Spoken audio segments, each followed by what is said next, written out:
எப்படிப்பா உமக்கு நன்றி சொல்லுவேன், சொல்ல வார்த்தையே இல்லை. நீங்க போதும் என் வாழ்க்கை முழுவதும், வேறு ஆசையே இல்லை. எப்படிப்பா உமக்கு நன்றி சொல்லுவேன், சொல்ல வார்த்தையே இல்லை. நீங்க போதும் என் வாழ்க்கை முழுவதும், வேறு ஆசையே இல்லை. என் தாயுருவாகும் முன்பே என் கருவை கண்டீரையா,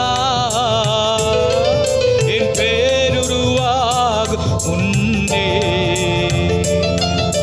பேர் சொல்லி அழைத்தீரையா. அழியாமல் அணைத்து கொண்டி, கலையாமல் காத்து கொண்டி, குறைவின்றி பிறக்க செய்தீர், பத்திரமாய் என்னை சுமந்தீரே. தாய் கருவிலே